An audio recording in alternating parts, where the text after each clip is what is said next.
नमस्कार. हॅलो सह्याद्रीच्या आजच्या कार्यक्रमात मी पूनम चांदोरकर आपल्या सगळ्यांचं मनापासून स्वागत करते. मंडळी, 26 ऑक्टोबर ते 1 नोव्हेंबर या कालावधीत व्हिजिलन्स वीक हा आपण दक्षता जनजागृती सप्ताह आयोजित करण्यात आला आहे.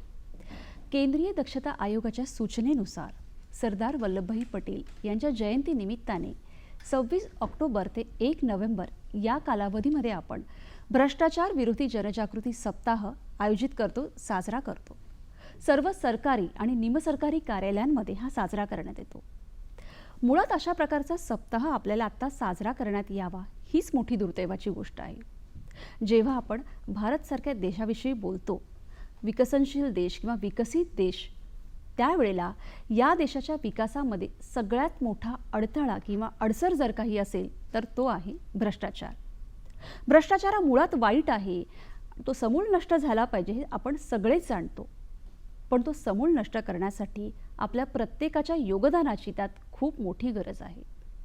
जेव्हा आपण असं म्हणतो की आपल्या सगळ्यांचं योगदान खूप महत्त्वाचं आहे, म्हणजे नक्की काय?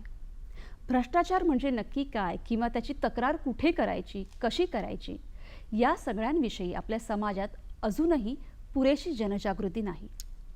फक्त माझं काम झालं पाहिजे ही जर मानसिकता आपण ठेवली ना, तर मात्र आपण या भ्रष्टाचाराला आळा घालू शकत नाही.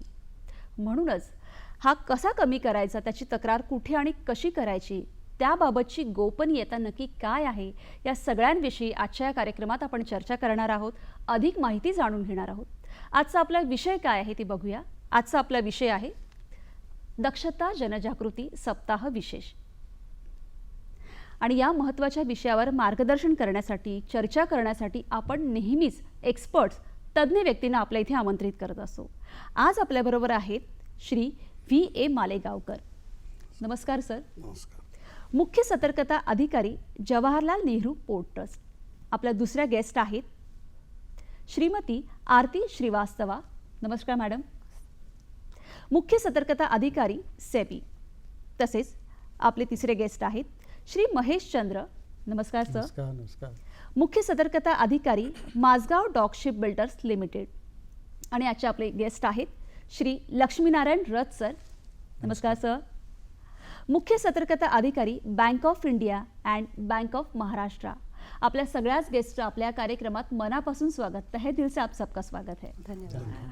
आजचा विषय तसा तर खूप महत्त्वाचा आहे, कारण जेव्हा आपण म्हणतो की ही एक कीड लागलेली आहे, ती कीड समूळ कशी नष्ट करायची, त्याच्यामध्ये आपलं काय योगदान आहे, या सगळ्यांविषयी आज आपण जाणून घेऊयात. आजच्या आपल्या विषयाला सुरुवात करूया, दक्षता जनजागृती सप्ताह विशेष. आणि आपल्याबरोबर आहेत आजचे आपले हे तज्ञ. बहुत ही महत्त्वपूर्ण आज का विषय आहे. जसं आपण म्हणतो की कुठल्याही देशामध्ये, जसं आपण भारतच नाही म्हणू शकत, तर सगळ्याच देशांमध्ये एक महत्त्वाचा अडथळा किंवा अडसर जो असतो तो आपण भ्रष्टाचार असं म्हणतो, जो समूळ नष्ट करायला पाहिजे, उसको निकाल के फेंक देना है. पर उसके बारे में क्या करना चाहिए ये हमें पता नहीं होता, और आज हम इसके बारे में जानकारी ले लेंगे. मालेगावकर सर, मला तुमच्याकडे यायचं आहे की मुळात आपण जेव्हा म्हणतो की दक्षता, तर दक्षता म्हणजे नक्की काय? एखाद्या सरकारी कार्यालयाच्या संदर्भात व्हिजिलन्स किंवा दक्षता याचा अर्थ असा की त्या कार्यालयाशी संबंधित जे नियम आहेत, कायदे आहेत, त्याप्रमाणे त्या कार्यालयाचं कामकाज होतं आहे किंवा नाही, त्या कार्यालयाकडनं नागरिकांना ज्या सुविधा द्यायच्या आहेत, त्या सर्व्हिसेस द्यायच्या आहेत, त्या दिल्या जात आहेत की नाही, यावर लक्ष ठेवणं आणि त्या कार्यालयाचं काम अधिक सुचारू पद्धतीने चालेल याकरता त्याच्यात सतत बदलाव आणत राहणं, त्याच्यात सतत सुधारणा करत राहणं, या गोष्टीला आपण विजिलेंस असं म्हणतो. अगदी खरं आहे. आरती मैम, मुझे आपको ये पूछना है कि जैसे हम ये पूरा वीक मना रहे, जैसे कह रहे हैं लोगों में इसके बारे में सतर्कता जागरूकता करनी चाहिए, तो सतर्कता या जागरूकता सप्ताह के बारे में आप क्या कहना चाहेंगी? ये जो सतर्कता जागरूकता सप्ताह है, इसकी शुरुआत वर्ष 2000 से हुई और ये हर वर्ष उसी सप्ताह में मनाया जाता है जिस सप्ताह में सरदार वल्लभ भाई पटेल का जन्मदिन है। जैसे कि आप सब जानते हैं कि सरदार वल्लभ भाई पटेल को बिस्मार्क ऑफ इंडिया भी कहा जाता था और इन्होंने जो भारत की अखंडता को बनाए रखा और ये एक सत्यनिष्ठा और नैतिक आचार विचार के ज्वलित वो हैं, लिविंग एग्जाम्पल हैं जिसे हम कहेंगे। तो उन्हीं के आदर्शों के तहत ये सप्ताह मनाया जाता है और इस वर्ष जैसे कि आपने बताया ये 26 अक्टूबर से लेके 1 नवंबर तक मनाया जाएगा। उसके बारे में क्या क्या जागरूकताएं करनी चाहिए वो तो हम जानकारी लेंगे ही। महेश सर, मुझे आपको ये पूछना है कि जैसे केंद्रीय सतर्कता आयोग जो कि भ्रष्टाचार का निकाय है, इसकी संरचना कैसी है? संथानम कमेटी की सिफारिश के आधार पर सन 1964 में सेंट्रल विजिलेंस कमीशन मीन्स केंद्रीय सतर्कता आयोग की स्थापना हुई और उसके उपरांत माननीय उच्चतम न्यायालय के आदेश के अनुसार वर्ष 1998 में इसको एक संवैधानिक दर्जा मिला। 2003 में इसको एक अधिनियम के द्वारा शामिल किया गया जिसको हम बोलते हैं केंद्रीय सेंट्रल विजिलेंस एक्ट 2003। ये इसकी बैकग्राउंड के बारे में है।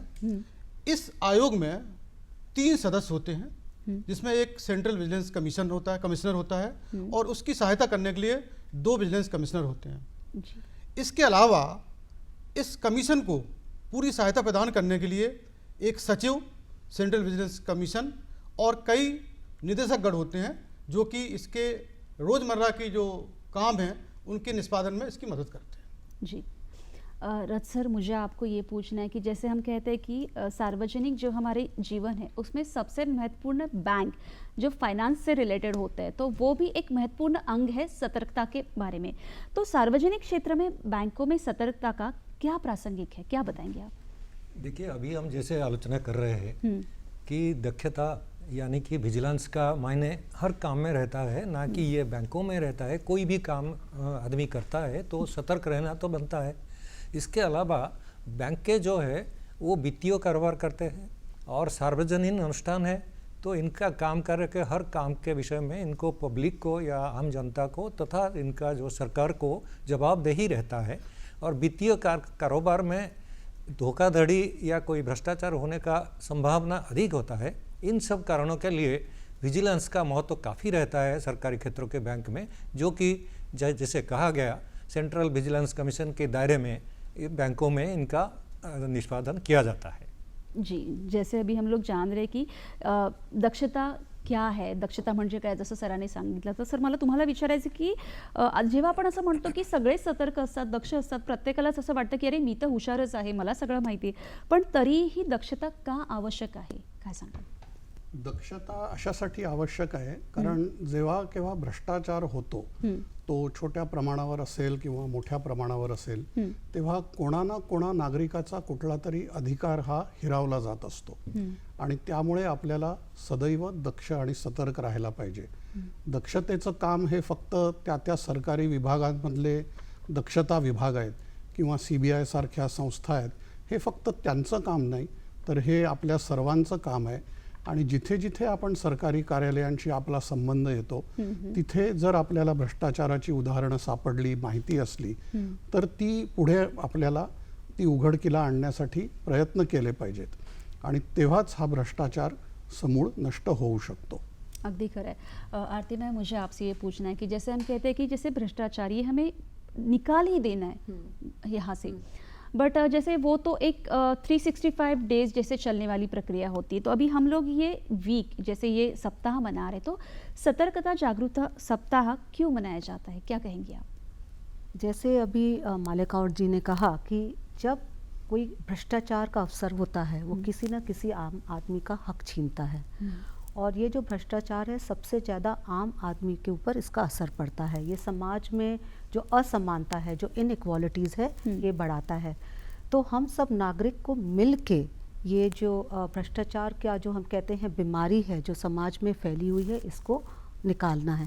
ये एक दिन में नहीं हो सकता कि हम आज हमारे पास कोई जादू की छड़ी नहीं है कि हम बोलें कि आज हमारा जो भारत देश है वो एकदम भ्रष्टाचार मुक्त हो जाए।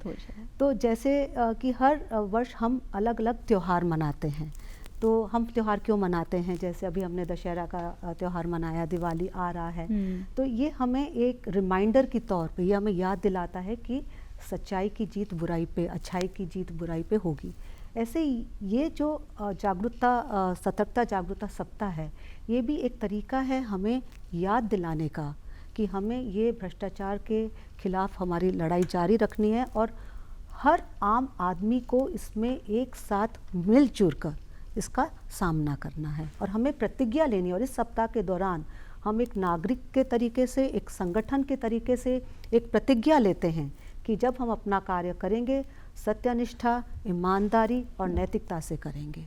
तो ये प्रतिज्ञा हमें हर वर्ष लेनी है ताकि ये हमें वर्ष भर हमें ये एहसास दिलाता रहे कि हमें अपना कार्य किसी ना भय से करना है, ना किसी को फेवर करके करना है। आरती जी ने बहुत ही अच्छी बात कही, जैसे आपने कहा कि बुराई पे अच्छाई की जीत, और साल भर में ही आज हम लोग शपथ लेते हैं जैसे आपने कहा। तो मैं तो कहती हूँ सारे दर्शकों के लिए, सबके लिए, कि बल्कि हम रोज़ उठते ही ये शपथ लेनी चाहिए कि मेरा जो भी काम है वो मैं सत्यनिष्ठता से ही करूँगी, ताकि जो भ्रष्टाचार है वो हमारे से ही हम लोग शुरू करें। जैसे होता है ना, सफाई घर से ही पहले शुरू करते, वैसे रथ सर जी मुझे आपको पूछना है कि बैंक जो, जैसे हम लोग बात कर रहे हैं कि भ्रष्टाचार की, तो सार्वजनिक क्षेत्र के बैंकों में सतर्कता का संचालन किस प्रकार से किया जाता है, क्या कहेंगे आप?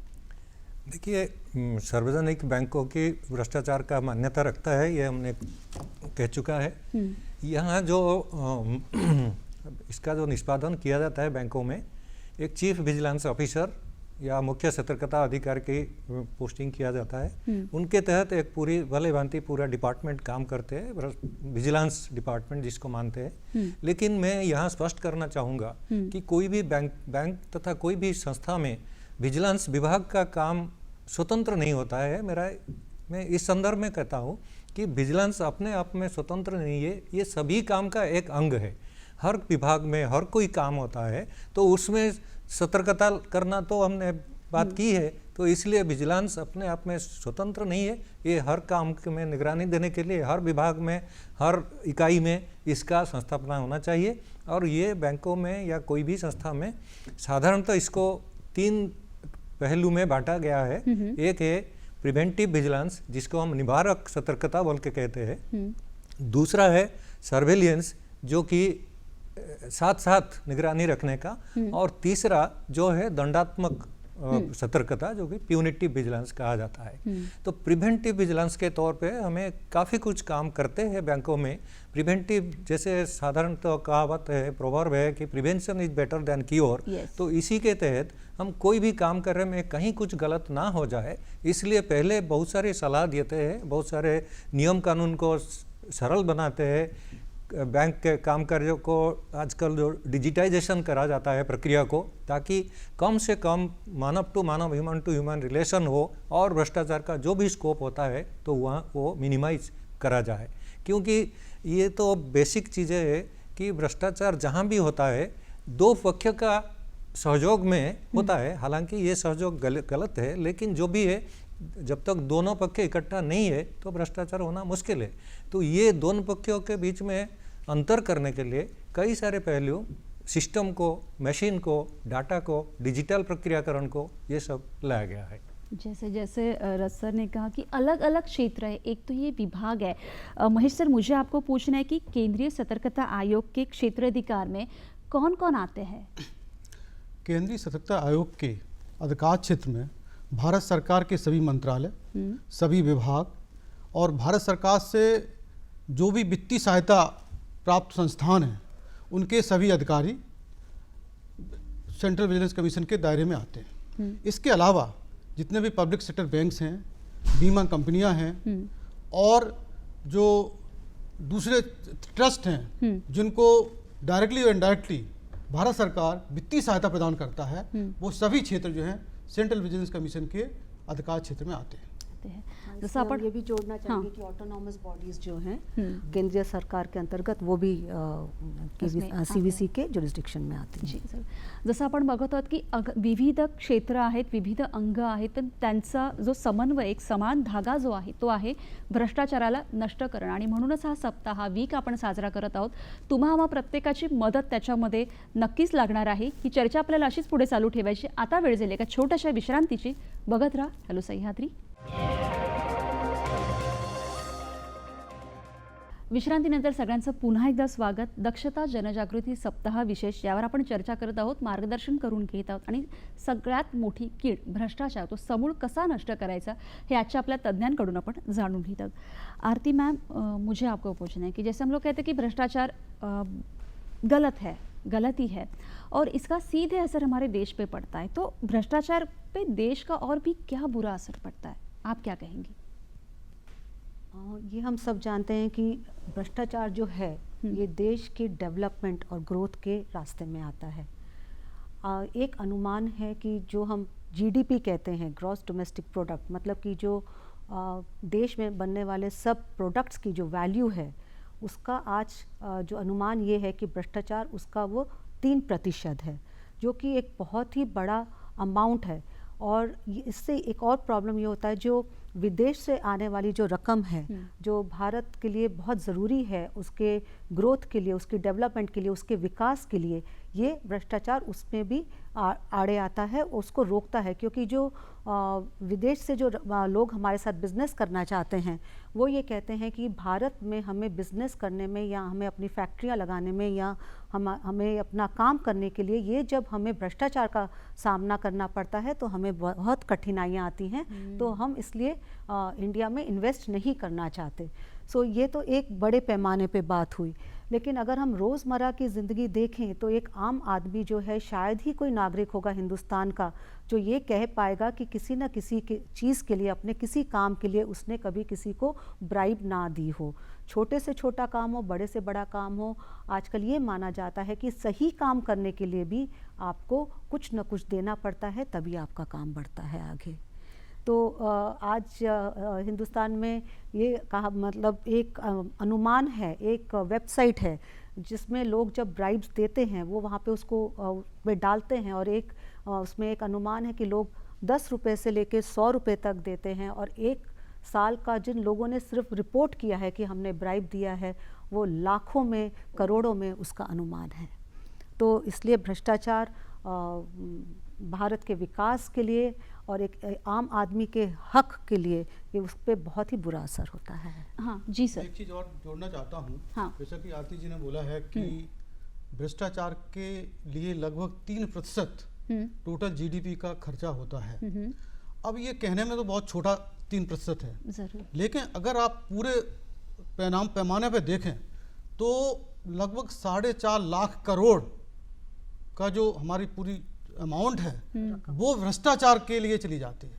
और 4.5 लाख करोड़ कोई छोटी रकम नहीं है, किसी के देश के विकास में या पब्लिक की सहायता के लिए ये कोई छोटी रकम नहीं है। तो ये जो इसका इम्पैक्ट है बहुत ही दूरगामी है, और समाज के सबसे छोटे छोटे तबकों पर इसका पड़ता है सर। सही बात है इसलिए सर। इसको खत्म करना, समूल नष्ट करना ही हम सबकी जिम्मेदारी है। जैसे जैसे आपने कहा कि 3% जैसे बोलने में बहुत कम लग रहा है, और रथ सर आप तो बैंकिंग के इसमें है, तो ये बड़ी अमाउंट के बारे में, मतलब जो विकास के लिए जो अमाउंट लगती है, आपका क्या कहना है? मैं कुछ जुड़ना चाहूँगा जरूर जी।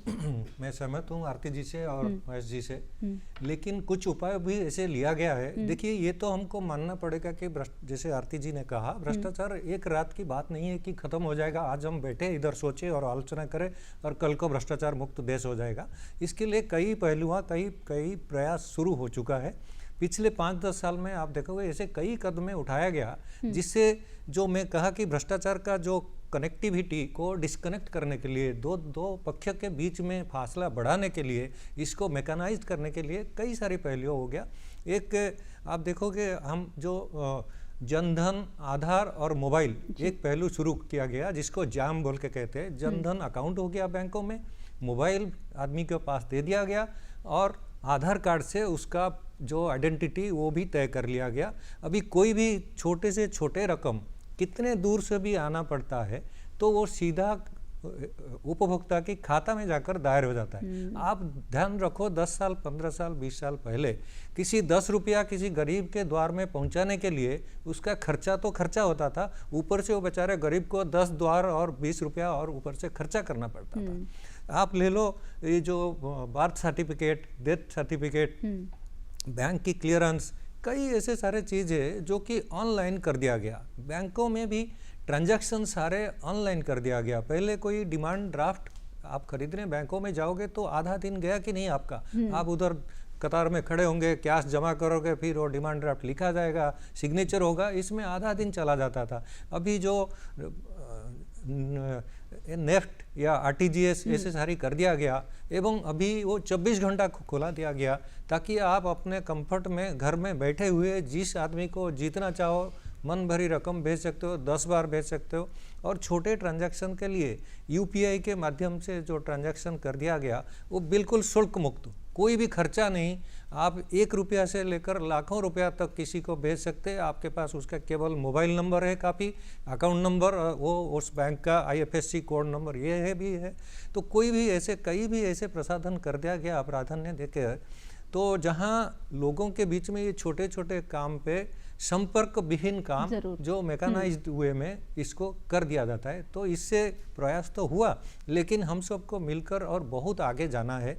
क्योंकि जैसे हम डिस्कस किए हैं कि भ्रष्टाचार देश को, तो देश का जो इज्जत है, देश का जो विदेश के लोगों के नज़र में हमारा देश का जो स्थान है उधर भी काफ़ी नीचे है। जैसे एक संस्था होगा, आपको मालूम होगा, ट्रांसपेरेंसी इंटरनेशनल, जो कि विश्व के सारे देशों को भ्रष्टाचार की परसेप्शन, भ्रष्टाचार के लक्ष्य से ग्रेडेशन किया जाता है। हर साल ये रिपोर्ट निकलता है, उसमें हिंदुस्तान का स्थान कई नीचे है। मतलब जैसे आप कह सकते हैं कि हम अभी आपने जैसे कहा कि समय की तो बचत हो गई है, बट उसके खिलाफ जो सावधानियां हैं वो बरतना या जो कदम उठाने उसकी भी शुरुआत हो गई आहे. मालेगावकर सर, मुझे आपकी तरफ आना है. ही जी संस्था आहे किंवा दक्षता संस्थेचं की जसं आता सरांनी सांगितलं, मॅमने सांगितलं, पण त्याची कार्य कशा पद्धतीने चालतात त्याविषयी आम्हाला सांगा. प्रत्येक सरकारी मंत्रालयामध्ये किंवा विभागामध्ये दक्षता विभाग असतो. त्याचा मुख्य जो आहे तो मुख्य सतर्कता अधिकारी असतो. आणि या दक्षता विभागाची 3 प्रमुख कार्य सांगता येतील.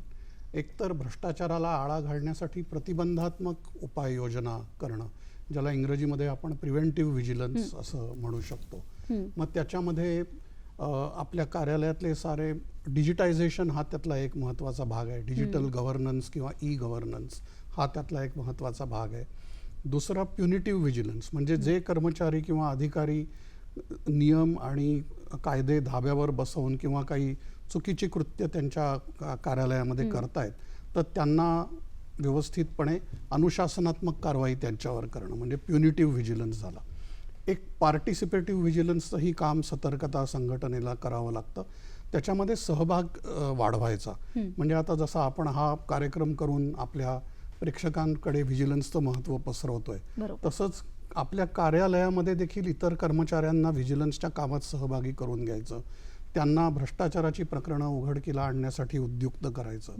तर असे प्रिव्हेंटिव्ह व्हिजिलन्स, प्युनिटिव्ह व्हिजिलन्स आणि पार्टिसिपेटिव्ह व्हिजिलन्स म्हणजे प्रतिबंध, अनुशासनात्मक कारवाई आणि सहभाग, असे 3 प्रमुख सांगता येतील विजिलेंस संगठनेचं कार्य. अगदी खरं है.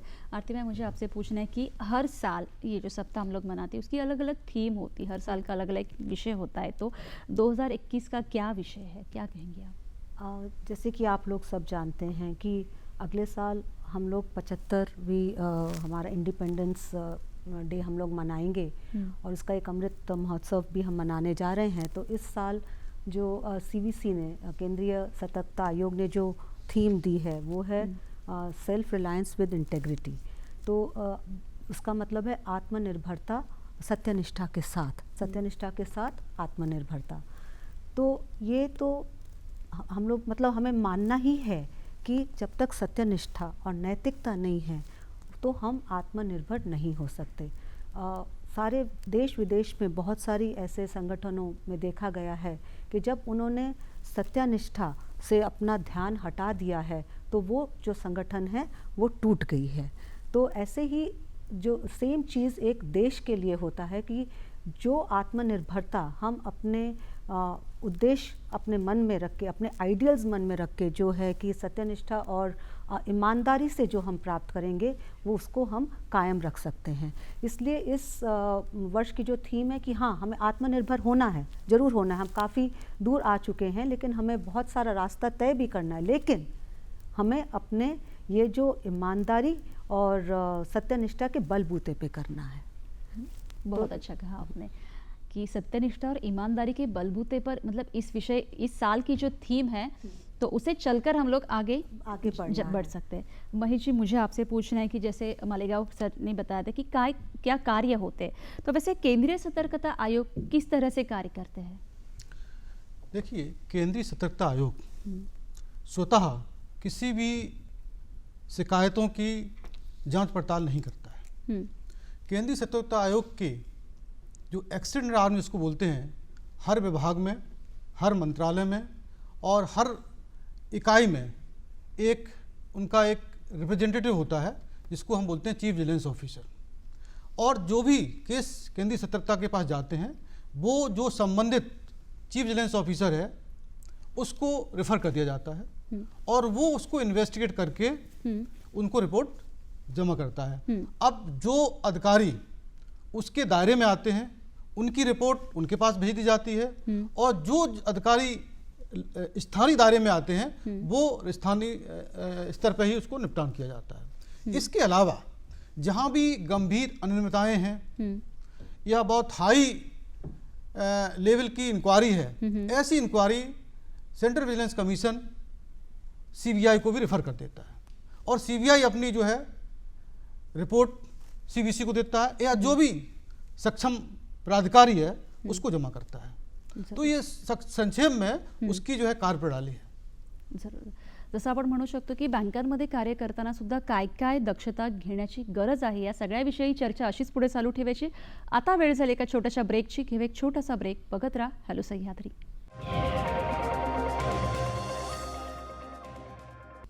विश्रांतीनंतर सगळ्यांचं पुन्हा एकदा स्वागत। भ्रष्टाचार ही जी कीड लागली, जी आपल्याला समूळ नष्ट करायची, आणि त्याच अनुषंगाने आजचा आपला विषय आहे दक्षता जनजागृती सप्ताह, आणि आपल्याबरोबर आपले हे सगळे एक्सपर्ट। रथ सर जी, मुझे आपसे पूछना है कि जैसे हम लोग संरचना या उनकी कार्य हमने देखे, तो वैसे ही बैंकों में प्रतिबंधात्मक और अन्य क्या या सतर्कता के उपाय है, आप क्या कहेंगे? जैसे कि हम अभी आलोचना कर रहे हैं कि भ्रष्टाचार को कम करना या भ्रष्टाचार को दूर करने के लिए सतर्कता बेहद जरूरी है और इसलिए हर सतर्कता विभाग का ये एक मुख्य पहलू होता है कि भ्रष्टाचार कैसे घटाए, कम से कम भ्रष्टाचार घटा जाए। और जैसे कि मैं कह चुका हूँ कि भ्रष्टाचार होने के लिए दो पक्षों का जरूरी होता है। तो बैंकों में जो विजिलेंस सेटअप है, जो सतर्कता प्रशासन है, उसका प्रयास रहता है कि दोनों पक्षों को भ्रष्टाचार के विरुद्ध जागरूक करे, दोनों पक्षों को निगरानी में रखे। मैं यहाँ दोनों पक्ष इसलिए कहता हूँ, एक हो गया बैंक का कर्मचारी खुद और दूसरे पक्ष हो गया जिनके साथ हम डील करते हैं, ग्राहक समूह। तो ये जो बैंक के जो अंदरूनी निगरानी के लिए ये सतत प्रयास किया जाता है कि जो भ्रष्टाचार कर्मचारियों को कितने जल्दी पहचान किया जाए और उनको दंडात्मक विधि के तहत उनको कठिन से कठिन दंड दिया जाए और वहीं ऐसा एक माहौल क्रिएट किया जाए, ऐसे एक परिवेश सृष्टि किया जाए जहां ईमानदारी कर्मचारी बिना भय या बिना प्रतिबंध से अपना कार्य संपादन कर सकता है। तो ये प्रिवेंटिव विजिलेंस का पहलू होता है। और जो मैं कहा कि बेईमान कर्मचारियों के लिए दंडात्मक कार्रवाई किया जाता है। तीसरे जो सर्वेलियंस मैकेनिज्म के तहत हम बैंकों में भिन्न भिन्न कार्य पद्धति का समसामयिक निगरानी रखते हैं ताकि कोई भी कुछ चूक हुआ तो उसका सल्यूशन तुरंत पता लग जाता है और वो कंसर्न विभाग को बताया दिया जाता है। कुछ कानून में कुछ गाइडलाइन से सुधार भी ला जाता है, कुछ नए उपाय का भी जिक्र किया जाता है और कई सारे जो डिजिटाइजेशन का प्रोसेस भी हमने कहा है। जैसे आपने देखा होगा, कई पहले एक बैंक में कुछ ऋण आवेदन करने के लिए उस आवेदन का दरखास्त मिलने के लिए लोगों को लाइन में रहना पड़ता था, 2-4 बार बैंक को जाना पड़ता था। आजकल ये सारे एप्लीकेशन नेट के माध्यम से तो उपलब्ध है और उसको भरना भी नहीं पड़ता है। नेट में आप लोन अप्लाई कर सकते हो। खासकर बहुत सारे बैंकों में आजकल रिटेल लोन जो है, जो हम घर बनाने के लिए कहिए या गाड़ी खरीदने के लिए जो भी रिटेल लोन, वो सारे ऑनलाइन कर दिया गया है। सभी सिस्टम अंतर नेटवर्किंग ऐसे हो गया कि चंद मिनटों में आप अपना एलिजिबिलिटी आपको मालूम पड़ जाएगा, आपका कितना योग्य है कितने लोन लेने के लिए, उसमें क्या कंडीशन है और भिन्न भिन्न बैंकों में क्या सुविधा है, क्या टर्म्स में आप लेते हैं। कस्टमर का अभी चॉइस इतना व्यापक हो गया कि वो 2-4 बैंकों का ऑफर परख करके भी जहां उसको मन चाहे वहीं रहेगा, और इस बीच में कोई व्यक्तिगत संपर्क उसको बनाना नहीं पड़ता है, ताकि वो भ्रष्टाचार मुक्त रहे। सारा प्रक्रिया डिजिटाइज्ड हो गया है। ऑनलाइन में एसएमई इकाइयों को भी लोन दिया जाता है। 59 मिनट्स बोल के एक वेबसाइट क्रिएट किया गया, जहां एमएसएमई छोटे इकाई जो व्यापार ऋण लेते हैं छोटे फैक्ट्री बिठाने के लिए, वो भी वहां इस दरखास्त करते हैं, और ये दरखास्त जो करते हैं उस वेबसाइट के सभी बैंकों को एक्सेस है। उसमें से जो बैंक का कंडीशंस या जो बैंक का विभिन्न शर्तावली इस ग्राहक को मंजूर है, वो उस बैंक के साथ नाता बन के फिर डॉक्यूमेंटेशन के तरफ सीधा चले जाते हैं। सैंक्शन के जो प्रक्रिया था वो काफ़ी सरल एवं मैकेनाइज्ड कर दिया गया, ताकि एक से एक संपर्क कितना दूर रहे और सम्यक रहे। ज़रूर ज़रूर। आरती मैडम, मुझे आपके पास आना है और सबसे महत्वपूर्ण अभी एक सवाल आपसे पूछना है कि जिसको पीडीपी ये जो है तो वो क्या है, आप हमारे प्रेक्षक सबको क्या बताएंगे, दर्शकों को? जैसे आप लोग शायद जानते हैं कि सीवीसी जो केंद्रीय ये सतर्कता आयोग है, इसमें आप शिकायत कर सकते हैं कि अगर आपको पता चलता है कि किसी निर्माणी में या कोई जो एम्प्लॉय है वो भ्रष्टाचार के प्रति उसका है क्या कहते हैं ऐसे पॉसिबिलिटी है, तो आप उसको सीवीसी को शिकायत के रूप में उसको शिकायत कर सकते हैं।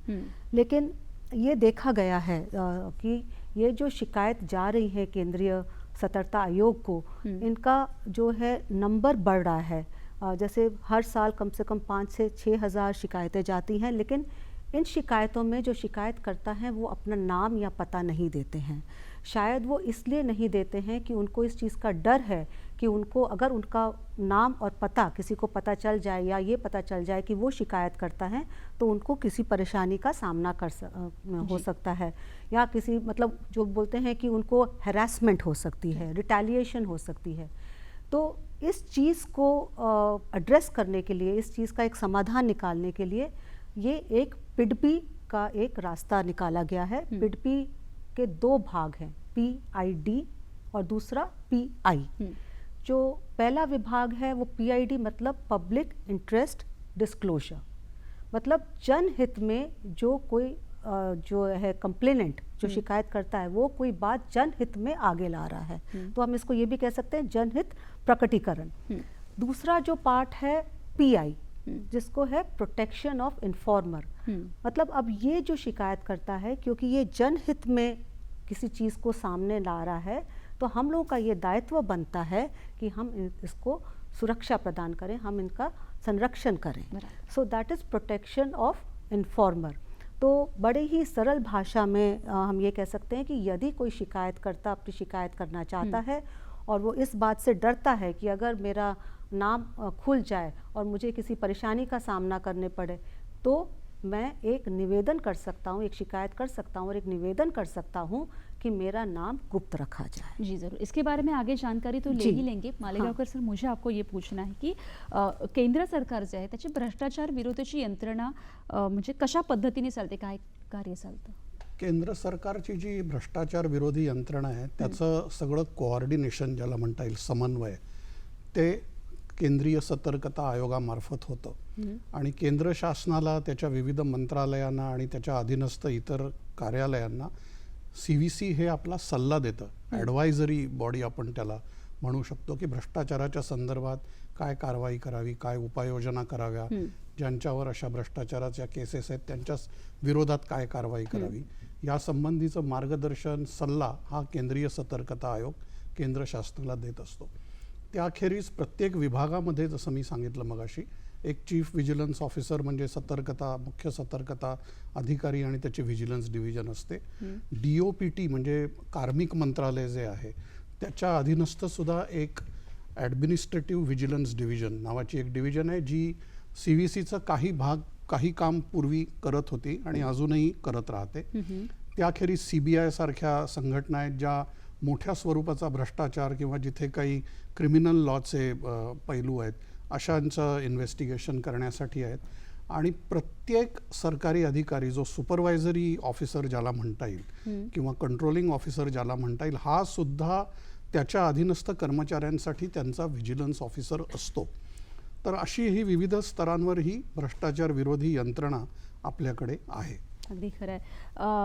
महेश सर, मुझे आपको ये पूछना है कि जैसे सतर्कता हम लोग कहते हैं, बट प्रतिबंधात्मक सतर्कता क्या है? यदि इसको प्रिवेंटिव विजिलेंस हम बोलते हैं, इसके 3 मुख्य उद्देश्य हैं. पहला सबसे बड़ा उद्देश्य है वो है भ्रष्टाचार को खत्म करना. नंबर दूसरा है जहाँ भी हमारे कार्य प्रणाली में ट्रांसपेरेंसी या पारदर्शिता नहीं है, उस पारदर्शिता को बढ़ाना. और तीसरा है जो सबसे इम्पोर्टेंट है कि हमारा जो बिजनेस है वो सही तरह से चले. इसके लिए जितनी भी कार्य प्रणालियाँ हैं उनको सरल बनाया जाए, और सरल इस तरह से बनाया जाए कि वो आम पब्लिक में या जो हमारे साथ बिजनेस करता है उसको सही तरह समझ में आए और उसको इम्प्लीमेंट करने में कहीं कोई तकलीफ ना हो. तो इसका मुख्य उद्देश्य यही है. जी ज़रूर. रथ सर, जैसे आपने पहले बताया था कि कभी कभी दंडात्मक कार्रवाई भी की जाती है, कुछ मतलब वो जिससे भ्रष्टाचार कम हो जाए, पर बैंकों में ये दंडात्मक कार्रवाई कर्मचारियों पर क्या प्रभाव डालती है? आपने सही सवाल पूछा है मैडम. दंडात्मक कार्रवाई सुनते ही थोड़ा डर लगता है. डर लगना भी जरूरी है, लेकिन उन लोगों के लिए डर होना चाहिए जो भ्रष्ट है, जो गलत रास्ते पर काम करते हैं, गलत रास्ते अपनाते हैं. जो ईमानदार कर्मचारी है उसको इससे कोई तकलीफ नहीं होना चाहिए. ये विजिलेंस विभाग, हर बैंक का या हर इकाई का विजिलेंस विभाग, सतर्कता विभाग ये जरूर निश्चित करता है कि किसी भी जो ईमानदारी कर्मचारी को दंड ना हो जाए. Protection of the honest is the fast target of vigilance. कोई भी ईमानदारी से, सच्चाई से काम कर रहा है, उसका नतीजा चाहे कुछ भी हो, चाहे बैंक को उसके लिए करोड़ों का नुकसान भुगतना पड़े, उस अधिकारी को कोई कुछ बोला नहीं जाएगा जब तक वो लिखित या जो भी नियमानुसार काम किया है, अपने अधिकार जो बैंकों ने दे रखा है उनको, जो पावर्स उसके तहत काम किया है और वो नियम फॉलो किया है.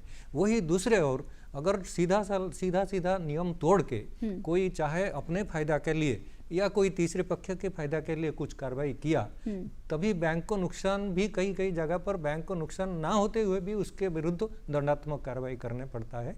ताकि आप देखिए, दंडात्मक कार्रवाई का एक डेमोन्स्ट्रेशन इफेक्ट जो कहते हैं हम, दूसरों को दिखा दिया जाए कि अगर आप गलत रास्ते पे जाओगे ये आपको मिलेगा. तो ये जो डेमोन्स्ट्रेटिव इफेक्ट के लिए दंडात्मक कार्रवाई बैंकों में या सभी ऑर्गेनाइजेशन में किया जाता है. पर ये मन से दूर कर देना चाहिए कि कोई भी काम करे उसके लिए दंडात्मक विधि प्रयोग करना जरूरी है. बड़ी सावधानी से बैंकों में प्रयोग किया जाता है. इसका अगर आप स्टैटिस्टिक देखेंगे, 1 से 1.5% तक लोगों को ही दंडात्मक सतर्कता के रास्ते में हमको ले जाना पड़ता है, क्योंकि बैंकों में साधारणतः देखा गया bank is a place of trust. यहाँ सार्वजनिक लोग, पब्लिक जो अपने पैसा रखा है, ट्रस्ट ही हमारा पूंजी है, विश्वास है, एक आस्था है. और इस आस्था को तोड़ने के लिए जो प्रयास करता है, शायद उनको इस सिस्टम से बाहर हो जाना जरूरी है. तो इसलिए दंडात्मक कार्रवाई किसी संस्था में भी जो श्रृंखला लाने के लिए, बरकरार रखने के लिए जरूरी तो है, लेकिन इसको बड़ी सावधानी तौर पर हम देख के करते हैं ताकि इसका कोई नेगेटिव प्रभाव और आदमी के और एम्प्लॉय के ऊपर ना पडे. जी, सही कहा आपने. खरं तर आता जसं आपण बघितलं की पिडपी किंवा हा भ्रष्टाचाराची तक्रार नेमकी कोण कोण करू शकतो आणि कशी आणि कुठे करायची या सगळ्यांविषयी आपण जाणून घेऊयात. आता घेऊया एक छोटीशी विश्रांती. बघत राहा हॅलो सह्याद्री.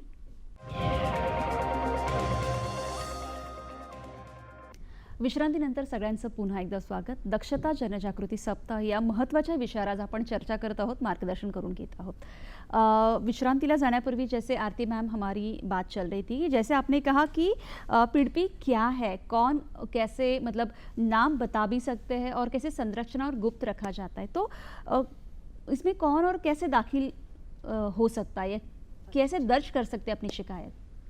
ये पिडपी जो संकल्प है, इसके तहत जो CVC है वो एक डेजिग्नेटेड एजेंसी है. इसका मतलब ये है कि जो शिकायतकर्ता को अपना ये शिकायत करना है, इस पिडपी के उसमें संकल्प के तहत उन्हें अपनी शिकायत जो है सीवीसी को भेजनी चाहिए। लेकिन शिकायत भेजते समय उन्हें 2-3 चीज़ों का ध्यान रखना चाहिए। सबसे पहले ये है कि जब वो शिकायत करें तो अपना जो नाम और पता है, जो एनवलप है जिसमें वो अपना शिकायत कर रहे हैं, उस पर ना लिखें। दूसरी बात ये है कि जब वो अपनी शिकायत करें तो 2 पृष्ठ लें। जो पहला पृष्ठ है उसमें अपना नाम, डेजिग्नेशन, पता जो लिखना चाहते हैं लिखें, और जो उनका शिकायत है, जो मुद्दा है, वो दूसरे पृष्ठ पर लिखें। इससे ये सुविधा होती है कि जब ये जो शिकायत जब सीवीसी में पहुंचती है तो वहाँ पे एक ऑफिसर हैं, उनको ये काम दिया गया है कि ये जो पिडपी के तहत जितनी शिकायत आएंगी वो सिर्फ एक ही ऑफिसर डील करेगा।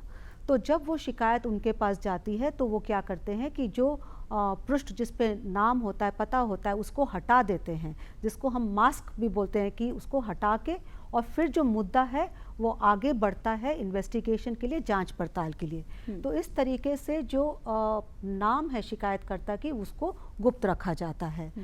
गुप्त रखने से ये होता है कि क्योंकि किसी को जानकारी ही नहीं होती कि शिकायत किसने की है, तो उसको परेशानी का सामना नहीं करना पड़ता है। इसमें एक और महत्वपूर्ण बात मैं बताना चाहूँगी कि जैसे आप लोग जानते हैं कि जब हम लोग कोई शिकायत या कोई पत्र स्पीड पोस्ट करना चाहें तो नॉर्मली जो डाक विभाग है वो कहता है कि एनवलप पे आपका पूरा नाम और पता होना चाहिए, तभी हम ये पत्र स्वीकार करेंगे। लेकिन सीवीसी ने डाक विभाग को ये बताया है कि अगर किसी एनवलप पे, किसी कवर पे ये लिखा हो कि ये पिडपी के तहत शिकायत है, तो डाक विभाग उस एनवलप को वैसे ही स्वीकार करेगा, वो नाम और पता होने की वो नहीं कंडीशन रखेंगे। तो इस तरीके से कोई भी व्यक्ति, कोई भी कर्मचारी, ये ज़रूरी नहीं है कि एक संगठन का कर्मचारी ही ये शिकायत करे, हिंदुस्तान का कोई नागरिक, कोई व्यक्ति, एनजीओ कर्मचारी, कोई भी ये शिकायत कर सकता है सीवीसी के पास। जरूर। मालेगावकर सर, मला तुम्हाला विचारायचं की जसं आपण बघतो की भ्रष्टाचाराला समूळ नष्ट करायचं आहे, भारतातच नाही तर आंतरराष्ट्रीय स्तरावर सुद्धा त्याला कसं हाताळता येईल? आता असं झालं की ही जी जागतिकीकरणाची प्रक्रिया आहे त्यामुळे भ्रष्टाचाराला सुद्धा एक प्रकारचं आंतरराष्ट्रीय स्वरूप असं प्राप्त झालेलं आहे। समजा एखादा फ्रॉड किंवा एखादा गुन्हा हा समाज माध्यमातून झाला किंवा एखाद्या वेबसाईटवरून झाला आणि ते सर्व्हर जर परदेशात असतील तर त्याला तो लगेचच एक आंतरराष्ट्रीय परिमाण प्राप्त होतं। किंवा भ्रष्टाचारातून जमवलेली संपत्ती असे लोक अनेकदा परदेशामध्ये गुंतवतात, तिथे त्यांची संपत्ती असते। तर मग अशा प्रकारे विविध रूपांमध्ये भ्रष्टाचाराला आता आंतरराष्ट्रीय स्वरूप प्राप्त होतं आणि त्यामुळे आंतरराष्ट्रीय स्तरावर देखील खूप प्रयत्न भ्रष्टाचाराला आळा घालण्यासाठी सुरू आहेत। त्यातला सर्वात मोठा आणि महत्त्वाचा म्हणजे United Nations Convention against corruption, हे जे राष्ट्रमहासंघ जो आहे युनायटेड नेशन्स, त्यांनी 2003 मध्ये हे कन्व्हेन्शन आहे केलेलं आणि भारत सरकारने 2011 मध्ये त्याला स्वीकृती दिली आहे। आपण त्या कन्व्हेन्शनचे सिग्नेटरी आहोत आणि त्या कन्व्हेन्शनच्या सहाय्याने माहितीची देवाणघेवाण, एकमेकांच्या भ्रष्टाचार विरोधी यंत्रणांमध्ये समन्वय, त्यांचं ट्रेनिंग, अशा प्रकारचं सगळं काही केलं जातं। Mutual legal assistance treaty, MLAT असं ज्याला म्हटलं जातं, अशा प्रकारच्या 2 देशांमध्ये ट्रीटीज केल्या जातात आणि मग त्याला पूर्ण यंत्रणा त्या UNCSCच्या अंतर्गत तयार आहे। जे इतरही महत्त्वाची जागतिक ग्रुपिंग्ज आहेत, जसं G20 आपण ऐकलंय, ब्रिक्स आपण ऐकलंय, तर ह्यांचे सुद्धा करप्शनच्या विरोधातले वर्किंग ग्रुप्स आहेत। तर असे अनेक प्रकारचे प्रयत्न आंतरराष्ट्रीय स्तरावर देखील केले जात आहेत। इंटरपोलचं नाव आपण ऐकलं असेल, अनेक देशांच्या पोलीस संघटना, पोलिसांची ती एक कोऑर्डिनेशन करणारी संघटना आहे, ICPO ज्याला म्हणतात। तर असं हे आंतरराष्ट्रीय स्तरावरती देखील करप्शनला आळा घालण्यासाठी हे सारे प्रयत्न चालू आहेत। इसमें मैं एक चीज़ जोड़ना चाहूँगी कि जो ये कन्वेंशन की बात कर रहे हैं मालेगांवकर जी, जो UNCAC कन्वेंशन है, इसी का एक क्लॉज है 33, उसके तहत ये लिखा गया है कि हर देश को एक ये विसल ब्लोअर पॉलिसी होनी चाहिए, जो कि ये पिडपी जो है विसल ब्लोअर पॉलिसी के नाम पे भी जानी जाती है। तो ये होनी चाहिए और ऐसा एक मैकेनिज़्म होना चाहिए, एक ज़रिया होना चाहिए कि एक आम नागरिक शिकायत कर सके किसी भय के बिना। तो ये उसका भी एक क्लॉज है जिसके तहत हमें इसका एक मैकेनिज़्म देश में हमारे पास जो है अभी, और उसको हमें आगे बढ़ाना है। बढ़ाना चाहिए। महेश जी, PDP का हाँ जी। एक बहुत ही महत्वपूर्ण हिस्सा ये है कि अगर किसी भी तरह से जिसने शिकायत की है उसकी अगर आइडेंटिटी डिस्क्लोज हो जाती है, मतलब उसकी पहचान खुल जाती है, हाँ। तो उसको एक अधिकार है कि वो सेंट्रल विजिलेंस कमीशन को ये लिखे कि मुझे शारीरिक रूप से अथवा किसी भी रूप में सुरक्षा चाहिए। तो ये सेंट्रल विजिलेंस कमीशन एक आदेश देगा, जो भी सक्षम प्राधिकारी है, जो सक्षम एजेंसी है, कि इस व्यक्ति की आप सुरक्षा करिए। और सुरक्षा के अलावा भी अगर वो किसी सरकारी विभाग का कर्मचारी है तो उसका कोई प्रमोशन, उसका ट्रांसफर, ये सब तरह से उसको सताया ना जाए। तो ये भी एक प्रोटेक्शन मुझे लग रहा है कि ये बहुत ही महत्वपूर्ण बात है कि बहुत जिसकी महत्वपूर्ण है, हाँ yes। मतलब जिसकी वजह से कि जैसे वो हम लोग डरते हैं कि अगर मैं ये शिकायत करूँ या अगर कुछ हो जाए तो मेरा जो सामाजिक जीवन है इस पे कोई बुरा असर ना पड़े। तो बहुत सारे ऐसे कर्मचारी हैं जो ये सोचते हैं कि इससे मेरा कहीं प्रमोशन ना रुक जाए, कहीं ट्रांसफर ना कर दें। राइट। इसको बचाने के लिए इसका एक प्रावधान ये भी है कि ये उस प्रशासन की जिम्मेदारी है की उसको पूरी तरह से प्रोटेक्शन मिले। ये बहुत अच्छी बात आपने कही। एक आणखीन टीप त्याच्यामध्ये म्हणजे केंद्रीय सतर्कता आयोगाने ज्या मार्गदर्शक सूचना दिल्या आहेत त्यात त्यांनी स्पष्ट सांगितलंय की एकदा तुम्ही पिडपीची तक्रार केलीत की परत केंद्रीय सतर्कता आयोगाशी संपर्क करू नका। ओके। त्यांना कोणत्याही प्रकारची ईमेल पाठवू नका, फोन करू नका किंवा विचारणा करू नका, कारण तुमची आयडेंटिटी गुप्त राहणं हे महत्त्वाचं आहे त्याच्यामध्ये। तर कित्येकदा असे शिकायतकर्ता मेल करतात बरोबर। किंवा तर ते करता कामा नये। एकदा तुम्ही शिकायत केलीत की तुम्हाला केंद्रीय सतर्कता आयोगाच्या भरोशावर राहिलं एक पाहिजे, विश्वास ठेवणं खूप गरजेचं आहे। अगदी खरं आहे। महेश सर, मला अगदी थोडक्यात सांगा, कारण आपल्याकडे वेळ खूप कमी आहे, विषय बहुत बड़ा है ये, कि जैसे हम लोग ट्रैप करते हैं, जैसे सापड़ा जिसे हम लोग कहते हैं, उसका संक्षिप्त में आप कुछ बता सकते हैं उसके बारे में? देखिए, ये बहुत ही स्पेशलाइज्ड एक्टिविटी है ट्रैप करना। ट्रैप का मतलब है जाल बिछाना, और जाल बिछाने के लिए हमें उसके पहले से कुछ कार्रवाई करनी पड़ती है। और जाल बिछाने के लिए सबसे बड़ी जरूरी है कि हमें एक 100% रिलायबल इंफॉर्मेशन होनी चाहिए। राइट। अब नॉर्मली जो ट्रैप है वो सीबीआई करती है, लेकिन कुछ विभाग ऐसे भी हैं जो खुद ट्रैप करते हैं। और ट्रैप का अंतिम जो वो लक्ष्य है वो है उसको रंगे हाथों पकड़ना, जैसे बोलते हैं कि रेड हैंडेड। तो रेड हैंडेड पकड़ना उसका एक लक्ष्य है। उसके बाद जो रेड हैंडेड पकड़ जाता है तो जो भी दंडात्मक कार्रवाई हैं वो चालू होती हैं। अब ट्रैप बिछाते कैसे हैं, संक्षेप में बताता हूँ। जैसे कि एक चीफ विजिलेंस ऑफिसर हो या सीबीआई का कोई ऑफिसर हो, उसको जो इन्फॉर्मर है वो समय समय पर उसको सूचना देता है कि ये अमुक आदमी हमसे रिश्वत मांगता रहता है, और रिश्वत जो है छोटी नहीं बहुत बड़ी अमाउंट होती है।